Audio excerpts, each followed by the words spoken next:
Stay tuned after the show for a special announcement regarding our upcoming holiday break, 2 new hiring opportunities at Invisible Choir, and a special podcast promo from our friend Julia at Always Time for True Crime.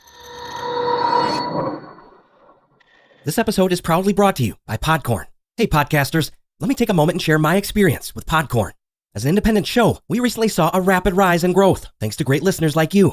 As a result, we started looking for a platform to help connect directly with businesses who are looking to advertise their products and services on podcasts like Invisible Choir. Podcorn has developed a marketplace that makes the entire process simple and easy. I've been able to connect to amazing sponsorship opportunities for the show, with plenty of diverse creative ad formats that I can choose. There are lots of brands ready and waiting to hire you today through host-read ads, interview segments, topical discussions, and more. I personally like the host-read ad opportunities, where I can set the rates, submit the proposal, develop the scripts, and then add the approved ad content right into my episodes. Podcorn streamlines the entire ad sales process by making sure that I'm compensated while protecting my full creative freedom. We are honored that Podcorn is sponsoring this episode. So if you have a podcast of any size, I encourage you to click on the link in the show notes and learn how you can sign up on Podcorn and start browsing sponsorship opportunities today.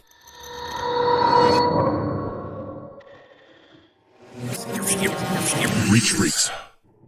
Invisible Choir explores detailed depictions of violence and murder and is not appropriate for all audiences. Listener discretion is advised.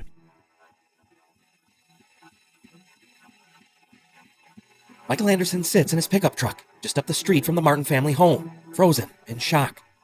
Immediately after entering the Martin residence at 1207 Winthrop Drive, he saw the body of who he believed was his Uncle Michael towards the rear of the main level.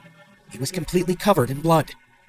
With no sign of his father Rick anywhere, and still unsure of what transpired in the home, Michael Anderson patiently waits for police to arrive, his eyes glued to the front door the entire time, looking for any sign of Brandon Martin. Sergeant Paul Gamache from the Corona Police Department is the first officer to arrive. He makes contact with Michael Anderson, who briefs him on what he saw inside of the home. Michael also warns him that his father Rick may also be inside somewhere, along with Michael and Melody Martin's son, Brandon. Sergeant Gamache waits for 2 other officers to arrive on scene before the 3 of them enter the home together. Upon opening the Martins' front door, he sees the same bloodied body that Michael Anderson had reported seeing earlier. Did he appear to be alive to you? He did make some sounds, but I don't think he was actually alive. Okay. But you heard sounds? Yes, sir. Okay. Now, you said you were inside the residence, and the information you had, you did not know if the perpetrator was inside the residence at that time? No, we had no idea. Okay. What is the procedure for you as a law officer entering a house in those circumstances? Well, the first thing that needs to be done is we need to check to make sure there's nobody that's going to cause harm to us while we're searching the house or taking care of victims. Okay. So our main priority is to secure the inside of it. And once we know it's secure, then we can bring the medical personnel in to take care of anything that needs to get taken care of. Okay. So even if you were there and you heard sounds coming from Mr. Anderson, you would have to wait to render aid or have aid rendered to him until the house was cleared? Yes, sir. It's probably the hardest thing to do as an officer. The Martins' bright and massive 5-bedroom, 3-bathroom home in Corona's highly sought-after South Side fell dark with tragedy. The body that lay at the end of the main entryway near the rear patio door was so covered in dark blood that Michael Anderson, upon first entering, assumed it was his African-American uncle, Michael. Tragically, he didn't even realize that the body he'd actually found was that of his father, Ricky Anderson.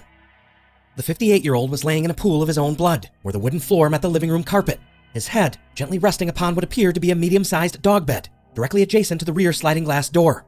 Next to his body on the floor lay an unopened Modelo brand beer bottle and an overturned kitchen chair. As police quickly worked to systematically clear the 2,600-square-foot home, they noted early on that Ricky Anderson, though gravely wounded, his skull appearing to have been repeatedly smashed in with some type of blunt object, was still making noises there on the Martins' wooden floor. As officers progressed further into the Martin home, looking right directly into the open kitchen area, they saw another body. Right over here, in this area here, I saw another person up against the kitchen cabinets, which are there, and the kind of facing north the same way this victim, or first victim was, head north, feet south. If we can zoom in on this. Just behind the table there, can you see the body of a man just behind the kitchen table there? Yes, sir. Okay. And that's the second person, the second man you saw inside the home when you arrived? Yes, sir. Okay. And when you saw him, were there any clues as to who he might be or what he was doing there? He had some type of a uniform shirt on, and it was purple with some kind of white striping on it. Looked like something you'd see on a car dealership worker or something like that. So it looked like a uniform, and he had tan khaki pants on, which also looked similar to a uniform. Okay. On the top of the table that we're looking at here in the picture. Yep. Right in this area here, there was a clipboard that had ADT security paperwork on top of it. I didn't stare at it for long, but I glanced because I was concerned with the safety, so I needed to move quickly in the house. The second body discovered in the Martins' kitchen, laying on the floor in a pool of blood in front of the pantry door, belonged to 62-year-old Defender Securities installation technician Barry Swanson.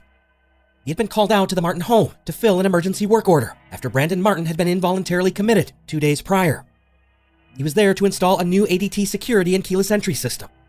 Sergeant Gamache, while moving through the kitchen, noticed something alarming across the lower level on the living room floor. When I saw Mr. Swanson, I looked to my left, and in the middle of the living room area, I saw blood drag marks on the carpeting, which made their way towards a second door, which is a pedestrian door into the garage. The trail of blood in the living room started at the leather recliner chair where Michael Martin spent most of his days sitting, and went all the way across the living room, down a carpeted hallway, through the door and out to the garage.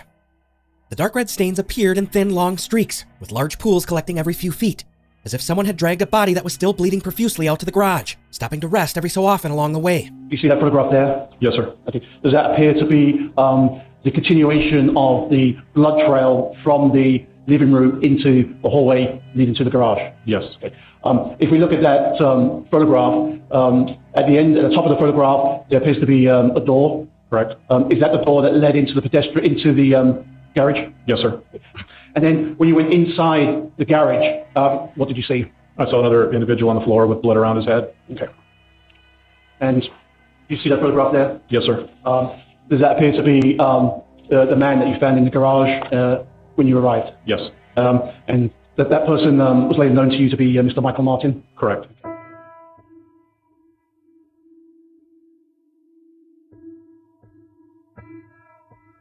After police cleared the entire Martin family home, they radioed for an emergency medical transport, as 58-year-old Rick Anderson was somehow still barely clinging to life. He was rushed to a nearby hospital, where he remained in a coma for the next 48 hours, before finally passing away from his injuries. All three of the victims had been viciously beaten to death, the bulk majority of their injuries occurring by blunt force trauma to the side and back of their heads. Though there was no sign of Brandon Martin anywhere, the clues remaining inside of the Martin family home were abundant. First, there was no sign of forced entry, leading police to believe early on that the perpetrator was likely someone familiar to the home and the family, as whoever it was likely walked right in through the front door, while Michael Martin and Rick Anderson were patiently waiting for Barry Swanson to install the family's new robust security system. Second, the injuries sustained by all three men were indicative of some type of repeated medium-velocity impact. They were not killed by any type of gun or sharp-bladed instrument. The attack was targeted and very personal. And there are different sizes of bloodstains, is that correct? Yes. And without getting too in-depth in it, can you just give us a brief explanation as to why that might be important for somebody down the road? Basically, the higher energy that goes into the blood-shedding event, the smaller the droplets are going to be. So an example I would give would be a gunshot. If you see a mist on the wall, it looks like a mist, that means that that was created by extremely high energy. And these are roughly a medium energy event. And then a big round drip, for example, on the floor would be considered a low energy event. And the higher the energy, the smaller the drops are going to typically be. So if somebody unfortunately is shot and the bullet passes through their body, there could be what you'd see, some sort of mist indicating that there was high velocity from the bullet. Is that correct? Yes, a shooting is very apparent as opposed to a drip or say a bloody nose. Right. So if somebody hits another person in the nose and they get a bloody nose and it starts dripping on the ground, that would be considered low velocity? Very low energy, yes. It's All right. not moving fast at all. Showing you People's 86. See this photograph? Yes. And do you see, what types of blood stain do you see in this photograph? This appears to me to be caused by a medium event. And why do you say that? Because of the size of it, it's not a mist and it's not a big drop. You can see there's about 1, 2, 3 millimeters long. It's probably about 1 to 2 millimeters wide, which to me indicates not a drip, but not a mist. Rick Anderson, the youngest of the three men killed, was likely attacked first. As an able-bodied middle-aged man, he possessed zero defensive injuries. He was attacked with such brute force and efficiency that he didn't even have a chance to raise a hand or arm to deflect any of the blows to his head. He suffered tremendous bruising, hemorrhaging, and lacerations to his left forehead, neck, eyes, and cheek, in addition to the left side and back left of his scalp. But the extent of his internal injuries were telling. Someone had repeatedly beat him about the neck and face with a blunt force object with such force that they shattered nearly every major structure of his skull. This is a photograph of the hyoid bone. As you can see, it's a horseshoe-shaped bone. It's located between the chin and the thyroid cartilage, or where the Adam's apple would be, right here. And in this photograph, there is a fracture here on the left side This is a photograph of the skull after the scalp has been reflected or peeled off of it. So this, the face would be over on this side, and the back of the head is over on this side. This is the left side of the head.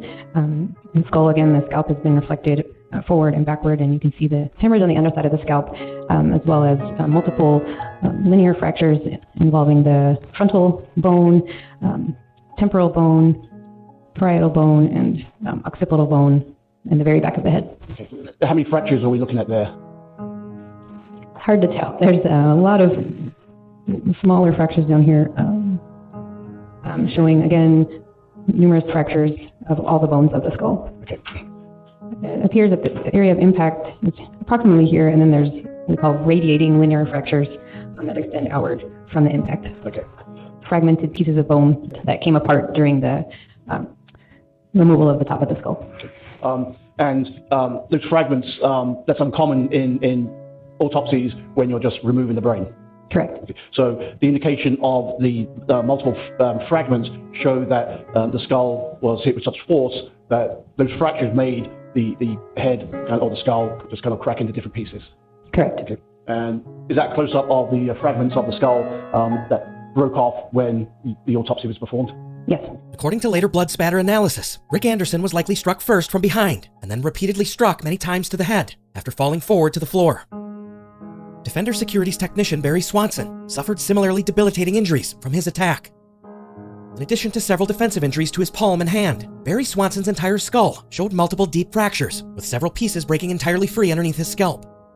The repeated blows were dealt with such precision and force that Barry Swanson likely raised his hand in some type of defensive gesture, perhaps to intervene in the attack on Rick Anderson, before he too was quickly dispatched. In front of his body on the wall were several blood smears, where he reached up in one last-ditch effort to continue defending himself during the attack. Though he tried desperately to stop whoever had come into the home swinging, Barry Swanson was pronounced dead on the scene. But perhaps the most surprising of the brutal killings was that of Michael Martin. His health had so rapidly deteriorated in the 6 months leading up to his murder that he was unable to walk, and his muscle tissue had deteriorated so drastically throughout his entire body that he was unable to lift his own arms above shoulder height without support. Yet his injuries, like Rick Anderson and Barry Swanson's, were coldly efficient and devastatingly destructive. This is a photograph of the left side of Mr. Martin's head, and there is a laceration on the temporal parietal area of the scalp. And so again, the scalp has been shaved around the injury so you can visualize it better. And this is an irregular Y-shaped laceration with some abrasion surrounding it, involving the temporal and parietal scalp on the left side. This is a photograph of the left side of Mr. Martin's skull after the scalp has been reflected forward over the face and backwards to the back of the skull. And you can see multiple depressed skull fractures in the area beneath the laceration of the left temporal and parietal skull. C45? Yes. Does that appear to show in closer detail the multiple fractures to Mr. Martin's skull? Yes. Okay. Is the skull actually coming away, breaking off in those areas? It appears some of the fragments are, yes, coming apart from the skull. Does that better reflect the fragmentation of the skull, pieces of skull breaking away? Yes. Okay. Now, in terms of your review of the photographs of Mr. Michael Martin, the injuries that he had all appear to be to the left side of his head in the left temporal area? Yes. Okay.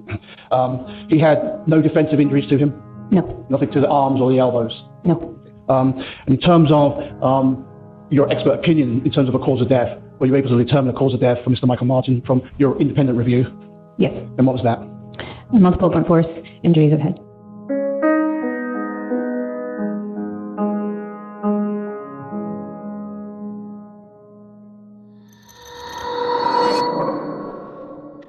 This episode is proudly brought to you by Best Fiends.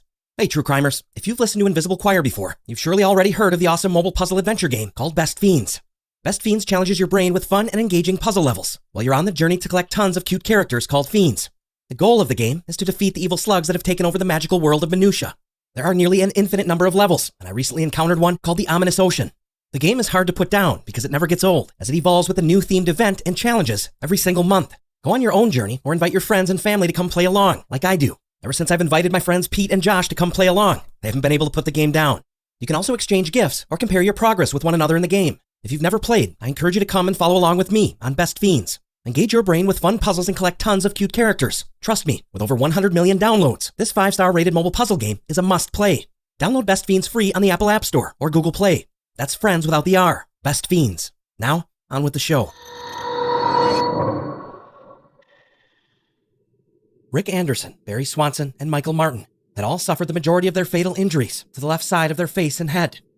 The perpetrator swinging whatever object was used with enough force that he nearly caved in each of their skulls. Having caused so much repeated damage to the left side of each victim's face and skull, their killer was very likely right-handed.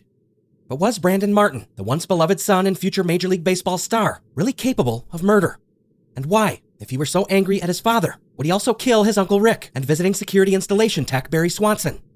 Police didn't have to look very far to find the likely murder weapon. The bat was leaning against the wall behind the door leading from like a hallway area to the garage.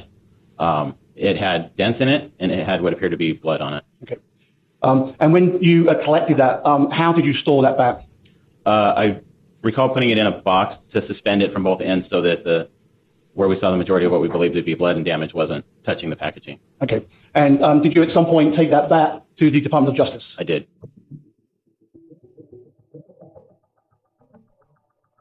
Leaning up against the wall behind the door, leading from the bloodied hallway out into the garage, was a custom Major League Edition Louisville Slugger baseball bat. The black wooden bat was custom made and had the likely killer's name etched into it, sunken in bright white bold lettering. The bat belonged to none other than Corona's top defensive prospect in the 2011 Major League Baseball draft, the aggressive shortstop and confident right-hander, Brandon Willie Martin. Besides the obvious that Brandon Martin was the one likely responsible for the murders, there were other clues throughout the Martin family home that would quickly lead police directly to their prime suspect. Starting with the ADT work order that was left on the kitchen counter, near where installation technician Barry Swanson's body was discovered. The order included a call-in telephone number. Sergeant Gamache called ADT, who reported that the order was actually being filled by one of their subcontractors, Defender Incorporated. Sergeant Gamache then left a detailed message with the Defender Inc. manager. That message was ultimately relayed back to Barry Swanson's own son-in-law, Michael Harvey, who was also employed by Defender Inc. at the time. He was quick to get back in touch with Sergeant Gamache. I was the one that actually contacted him. I got his contact information from Barry's manager that they were trying to locate, or that he was missing. It was very unclear what was going on at the time. Okay. When was the first time you realized that there was some issue with your father-in-law, Barry? It was later in that evening. Approximately what time? Between 6 and 8 p.m. When you received information about that, what did you do? Me personally, we attempted to contact Barry. And how did you try to contact him? By phone call and through text. Didn't answer any of your phone calls? No. Didn't answer any of your text messages? No. Is that what you called Sergeant Gamache, or was it before that? Yeah, we had gotten his phone number from the manager, the ADT manager, and then I contacted the detective to let him know who I was. At that point, I believe we were told to come down to the Corona Police Department. And is that when you found out what had happened to Barry? Yes. To your knowledge, had Barry ever worked at that residence before? No. And did the police ask you for identifying information as to Barry's truck? Later that night, I had spoken to my brother-in-law, who sent me a text message of the back of his truck with the stickers and the license plate. And I forwarded that on to the detectives.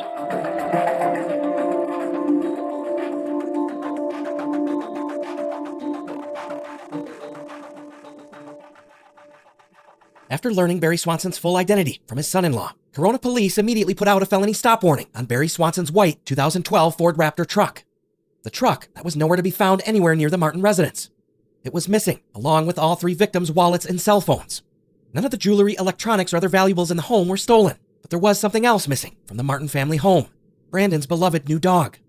After briefing officers arriving at the morning shift on September 18th, the very day after the gruesome murders, Corona police officer Shannon Velasco spotted the unique pickup truck at just after 9:40 in the morning. What was relayed to us was the night before, which would have been on September 17th, a homicide occurred in our city where a vehicle was stolen from one of the victims.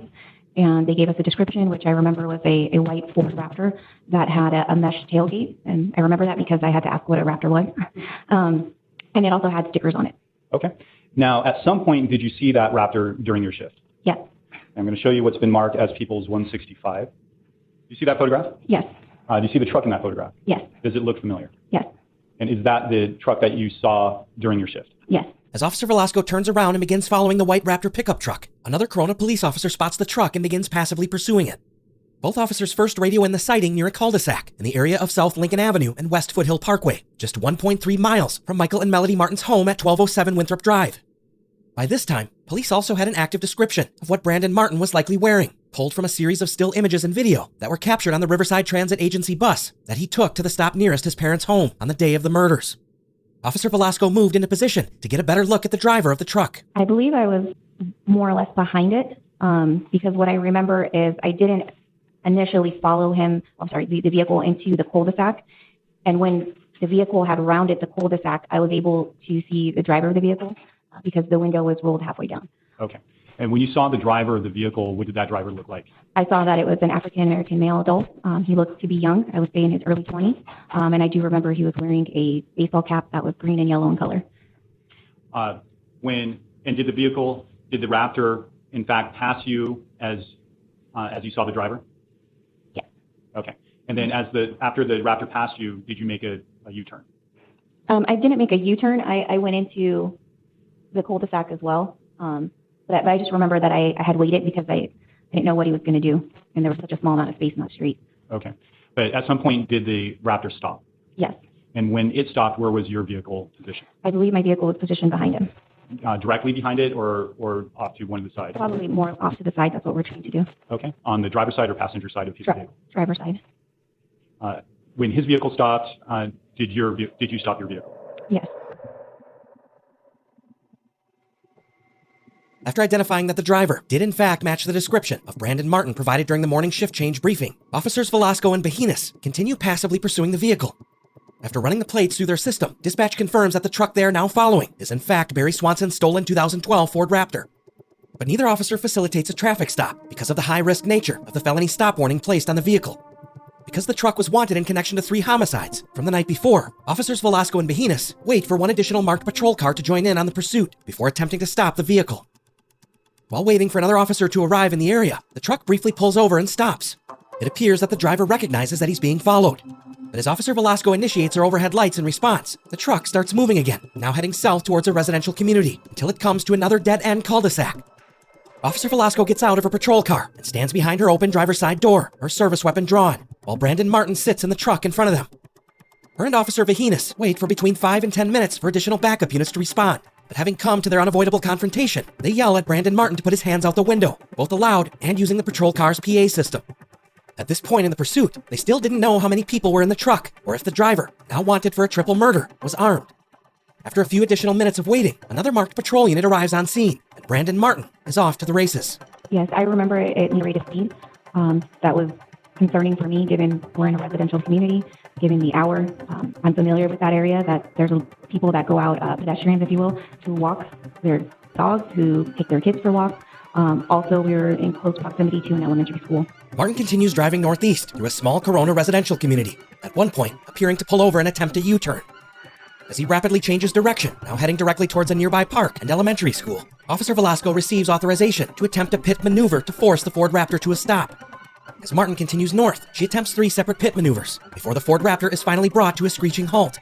On the last attempt, another police officer moved in and rammed the truck from the side, effectively trapping Brandon Martin in the middle of the road.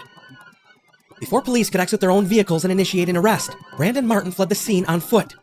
When he opened his door and ran off, his small white dog jumped out of the truck and onto the pavement. It cowered underneath the vehicle in fear as police surrounded it. Officers on scene followed Brandon Martin through several backyards and watched him enter a home at 858 Derby Street, a property that sat just over half a mile from Michael and Melody Martin's Winthrop Drive home. Police positioned SWAT team resources in the immediate vicinity as they surrounded and prepared to enter the home. Yes, so as we're here, we had our SWAT vehicle, our ARVs, parked right here. Okay, you're pointing to the front driveway. Yes. Okay, yeah, we're set up here. And while we were discussing how we were going to either enter the house, we were trying to make phone calls into the house to see, number one, anybody's home, there's no hostages being taken. So a lot of things are in play at this point because our rear perimeter person tells us that there's somebody, that he went inside the house. Why don't you just go and knock on the door? At that point, knocking on the door can probably worsen the situation as far as now it's more of a fight or flight kind of situation, if that makes sense. where if I'm knocking on the door, this guy knows we're there, and he could probably turn into a different person at that point. Probably possibly hurt somebody. All right. So did you have any way to confirm whether he was inside the house? Yes. How? So as we were discussing what our plan was going to be to enter the house, we actually saw him standing right here. Okay, so you're pointing to the window above the small garage. Correct, right here. All right. And what was he doing? He was just standing there. I identified him by his hat. Okay, the yellow and green hat. Yellow and green hat, correct. All right, so that was the same. You knew that was the same suspect that was in the Ford Raptor. Yes. All right, and did you call out to him, make any commands, talk to him? At that point, we didn't yet. Okay. But we were able to determine he was in the house. The woman who owned the home that Brandon Martin barged into during the chase was in the shower at the time and initially had no idea of the chaos ensuing around her. After realizing that he had been spotted, Brandon Martin retreated to a back bedroom where he broke open the window and jumped down into the backyard. Corona Canine Officer Jeffrey Bennett spotted Martin's exodus from the home, and a team of 3 other officers fell in behind him as they moved around the side of the house towards the backyard. As they neared the fence, they could see Brandon Martin laying on his back, motionless in the grass. He was on the ground, laying down with his back towards us, motionless. Okay. And did you call out to the suspect? At that point, our canine officer did. Okay. And who's your canine officer? It was Corporal Bennett at the time. All right. And what is Corporal Bennett saying to the subject? He's basically asking for compliance. We don't know if he's unconscious. We don't know what happened. So we're asking him to show us his hands. Okay. And are you getting any answer back from the subject? No. Is the subject showing hands? No.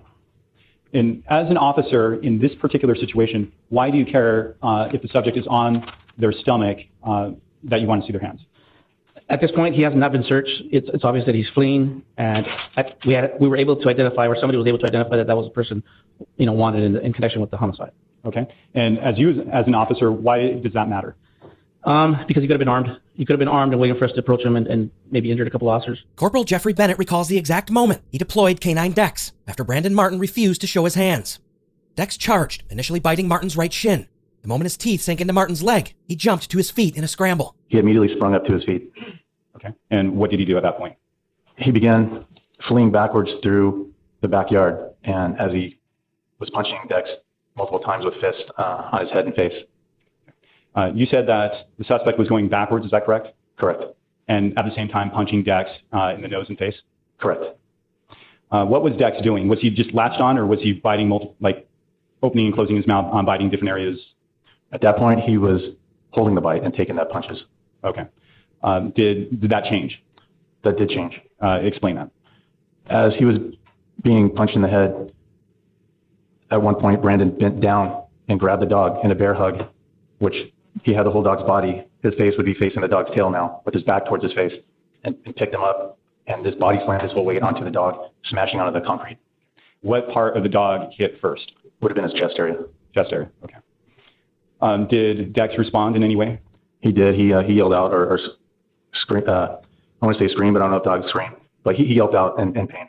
Okay. When you saw that, how did you respond? I responded thinking, I don't know, the suspect bounced back up on his feet now. He was back up on his feet. Dex was now biting one of his inner thigh areas. He was latched on to the inner thigh, and not knowing what kind of damage the punches were doing to the dog or how much more the dog can handle, I used my rapid containment baton and two-handed struck him on his right shoulder collarbone area. Okay. So going back, you said that the suspect basically used his body weight and slammed Dex down to the cement. Is that correct? Correct. Deciding not to risk allowing Brandon Martin to make another daring escape, police charged him after he began repeatedly striking K-9 Dex in the nose and on the head before he slammed the dog down onto the concrete barbecue patio. Brandon Martin fought with everything he had until the handcuffs were finally locked into place around both of his wrists. He struggled till the very end. So yes, he was kicking and struggling on the ground the entire time. And tell us about how the handcuffs were able to be applied to him. I can't be 100%. At some point, the officers were able to get his hands from under his body and handcuff him. Okay, so it wasn't you, it was somebody else that did it. That's correct, it was not me. Okay. What were you doing during the time that he was being cuffed? My job is to make sure the officers are safe and that the dog's doing what he's supposed to do. And once the handcuffs were placed on him, the dog's removed immediately. Okay, so before he's handcuffed, the dog's still doing whatever the dog does to try to contain the suspect? That is correct. He'll stay on whatever body part he's on until the handcuffs come on. Okay. And then once the handcuffs went on, what did you do to now take Dex away? I physically removed the dog from Brandon. Okay, and Dex complied? Yes, he did.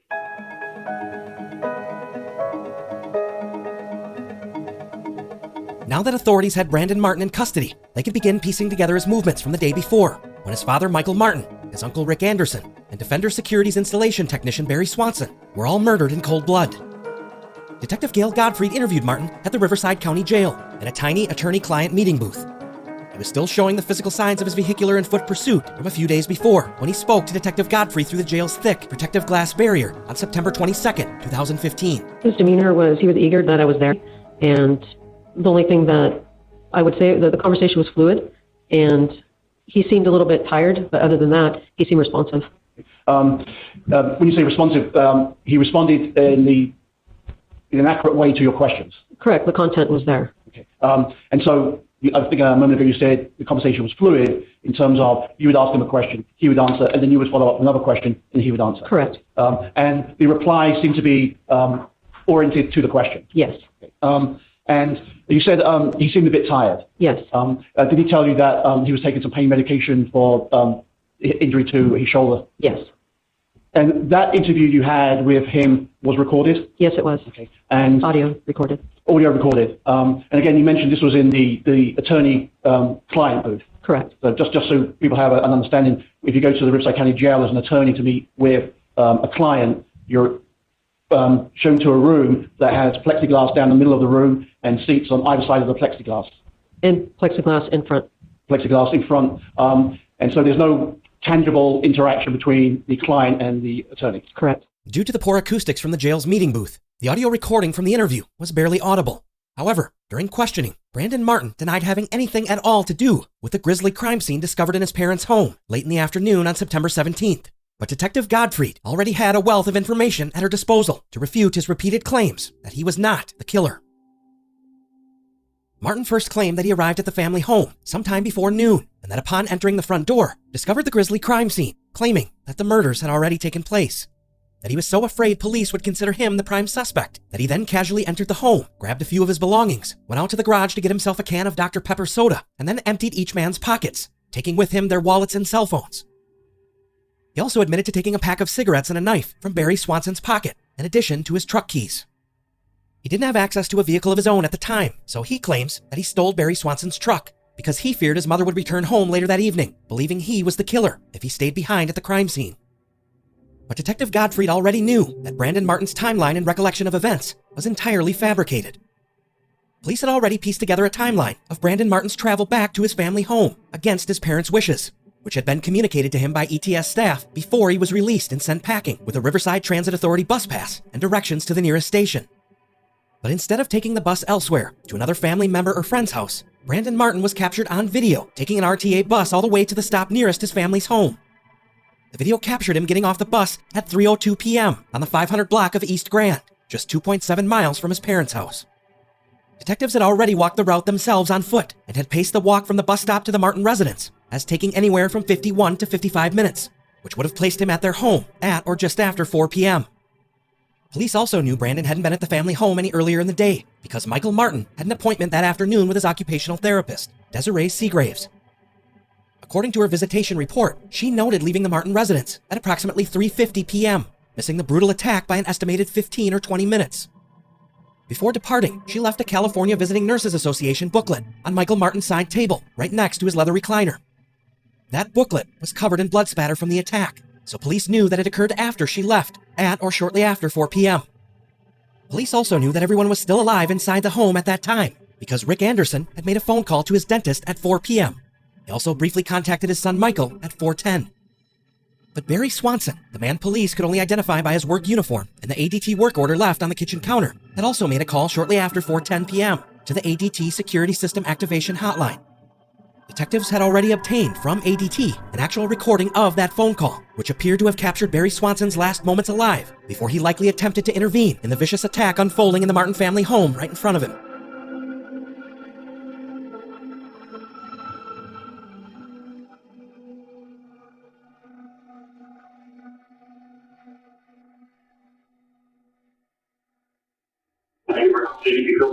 Jeremy, may I help you? Yeah. Was it got over, please? Yeah, it's a new one. Where is one? 912-549. What is your name and tag number, please? First name is Sally. Tag number is 614-0606. And name and address? We got Brandon Willie Martin at 102 Winthrop Drive, Corona, California, 918. After briefly connecting with an ADT rep on the phone, Barry Swanson gives his full name and employee ID number. He also notes the Martin family address and work order number before something abruptly takes him away from the phone at approximately 4:12 p.m. The sounds, though difficult to make out, are unmistakably tragic as 3 grown men are caught off guard and systematically beaten to death with a baseball bat by one of Southern California's top former Major League draft prospects.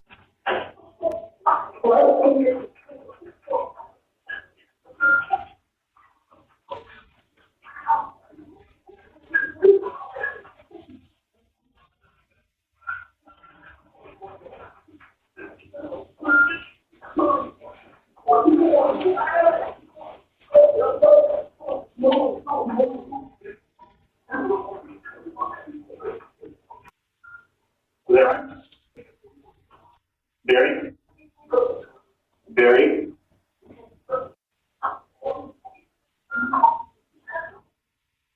Barry, can you hear me? ADT Field Support, this is Barry. May I help you? Are you still on the line? ADT Field Support, may I help you? This is ADT Field Support, may I help you? Is anyone on the line? ADT disconnecting for no response? ADT disconnecting for no response? ADT disconnecting for no response.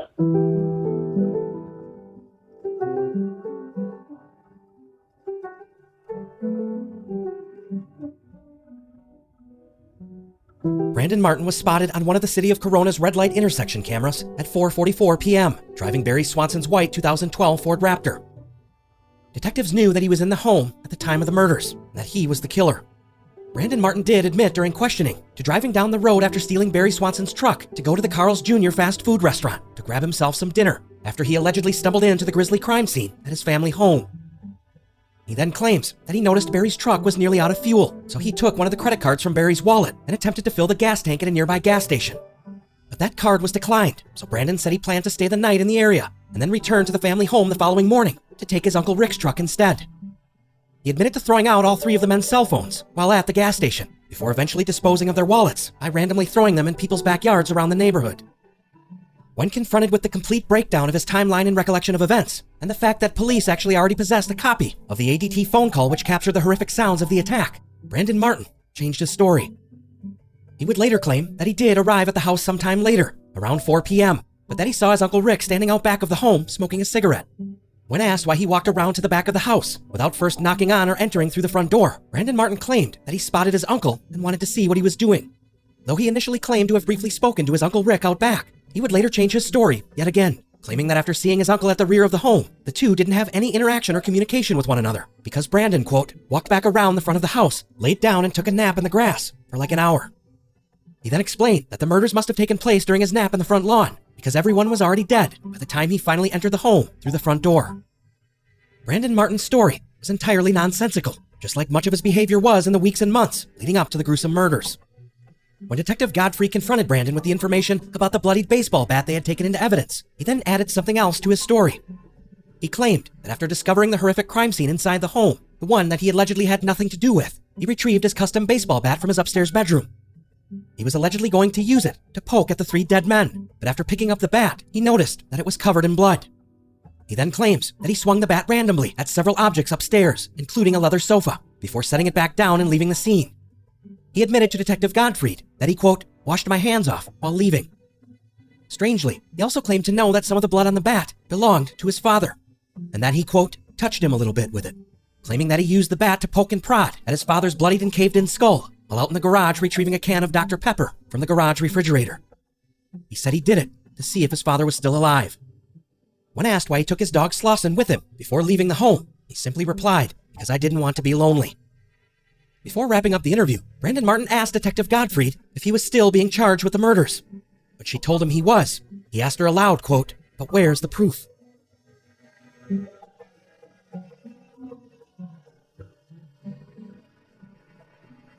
Item ND44 was pieces of the skull from Michael Martin with what appeared to be black paint transfer on them. And are those the pieces of the skull that you packaged in that package we just saw and later transferred to the Department of Justice? Yes, sir. Thank you. No further questions, Your Honor.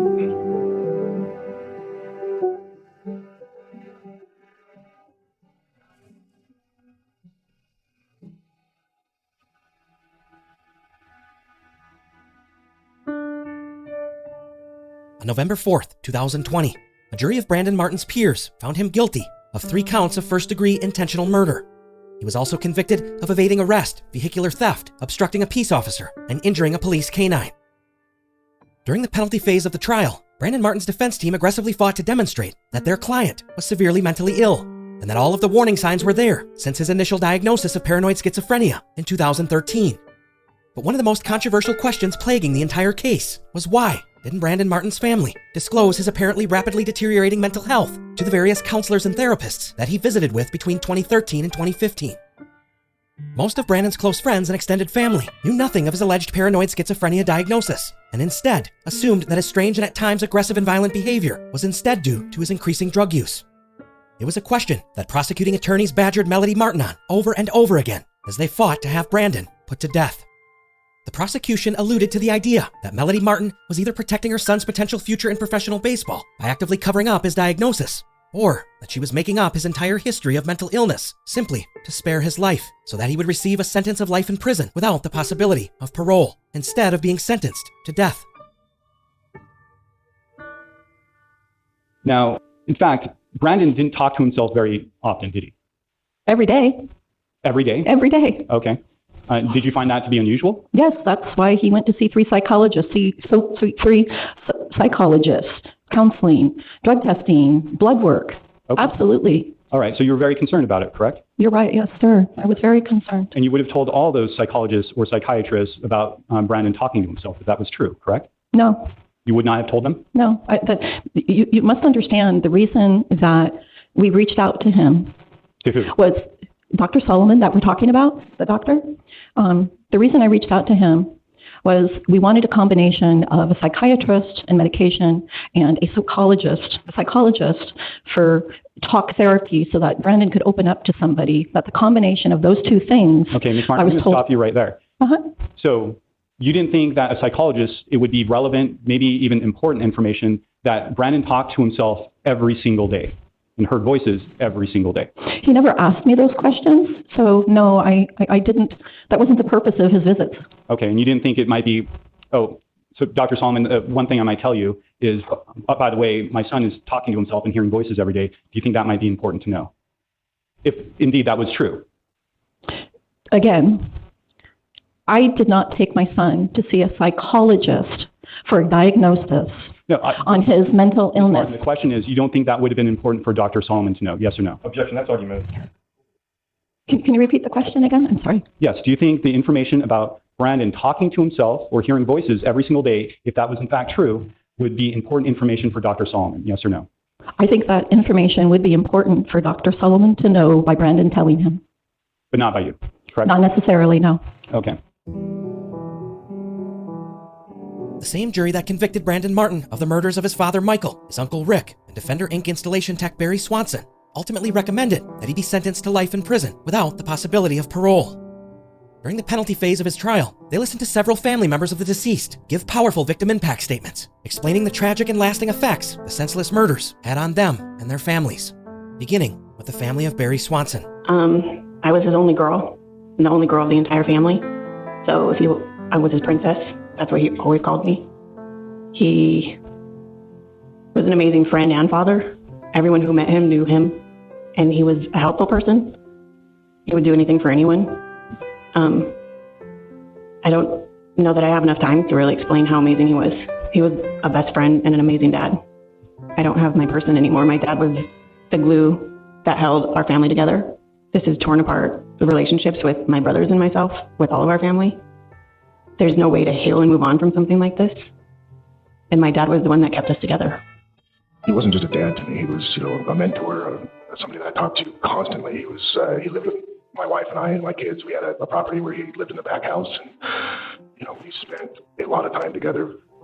My son lost his poppy. My son unfortunately inherited his hairline and lost his hair this last year. And my son was introduced to motorcycles through my father and myself. My dad helped him rebuild his first dirt bike, took him for rides on his first Harley ride, and my son was devastated. And my daughter will never have a grandfather. Not only was Barry Swanson a proud father, mentor, and leader to his family, he was a proud Vietnam veteran. As a helicopter door gunner and crew chief, he lived through 5 different chopper crashes during the Vietnam War, each time demonstrating courage and quick thinking under fire by protecting his crew. His bravery saved many lives over the years, but in the end, when he tried to intervene in the savage killings of Rick Anderson and Michael Martin, he too went down in the fight. Before putting forth their recommendation for sentencing, the jury also heard from members of Rick Anderson's family. Always be honest, and what you just look out for others, take care of other people first. That was him, and you could live a happy life doing that. Friend. When I say this, I mean I've remarried, and I've been remarried for 35 years, and I love my husband, and I mean no disrespect to my husband whatsoever, and he knows this, but I have to say that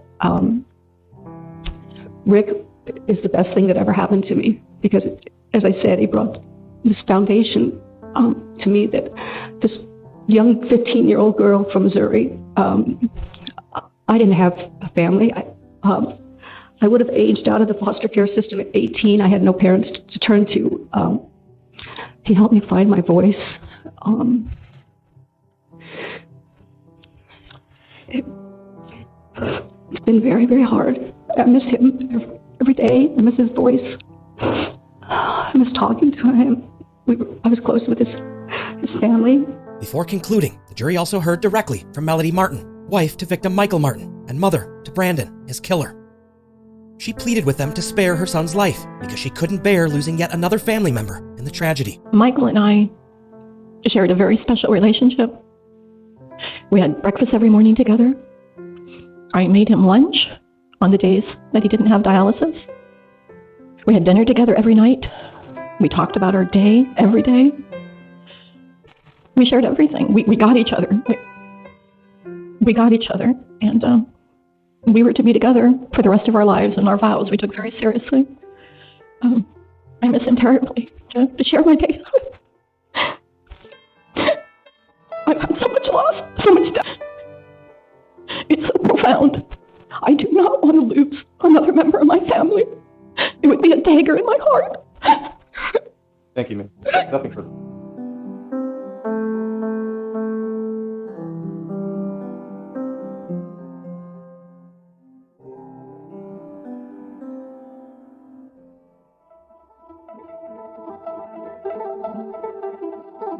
Several of the victims' surviving family members have filed a lawsuit against Riverside County and the city of Corona, alleging they were both negligent in failing to arrest Brandon Martin after he initially physically assaulted his father in the summer of 2014, and then failed to properly evaluate Brandon Martin's psychiatric well-being before releasing him early from the involuntary 72-hour hold on September 17, 2015.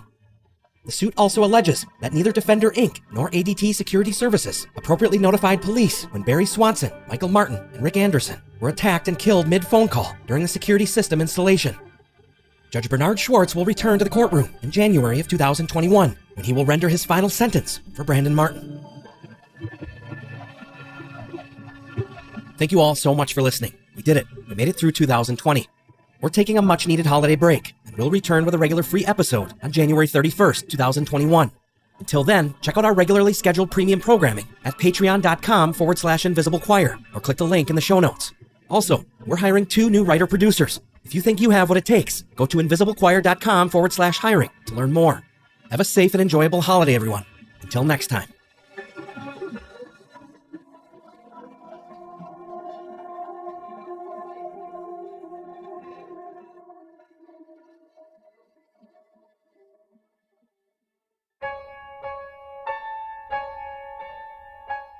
Hey guys, I'm Julia, the host of Always Time for True Crime.